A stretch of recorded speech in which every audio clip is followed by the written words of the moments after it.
Assalamualaikum warahmatullahi wabarakatuh. My name is Intan from Global Youth and Relief Indonesia.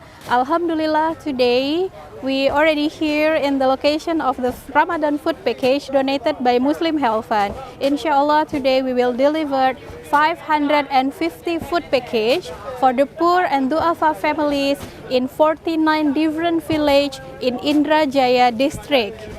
And we will show you the content of the package. In each box, we will deliver 2 packs of noodle, 2 cans of canned fish, 2 kilograms of sugar, 2 kilograms of flour, 15 kilograms of rice, and 2 liters of cooking oil. Due to the COVID-19, today we cannot deliver all the 550 package whole together, but they will be separate in 49 shifts. So the community will come in shifts, 10 to 15 people in 30 minutes, each 30 minutes. So we will stay here until the afternoon. So stay tuned, we will come back to you with more pictures and videos. Thank you.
Nama saya Amiruddin, umur 70 tahun.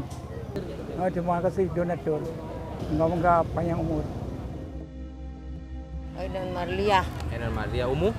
Umur kata 70. 70 tahun. Pekerjaan surau-urau?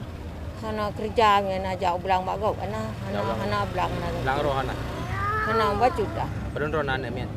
Anu na lagam saboh kau luar. Ai jak kan minta rezeki bak ko. Yang di rumah ini? Na rumah long adik anu long nanti led. Kali kawin?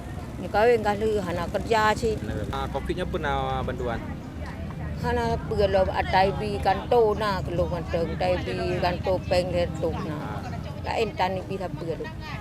Cara ro bagam demungnya? Alhamdulillah mudah rezeki rumbi sedekah kalau.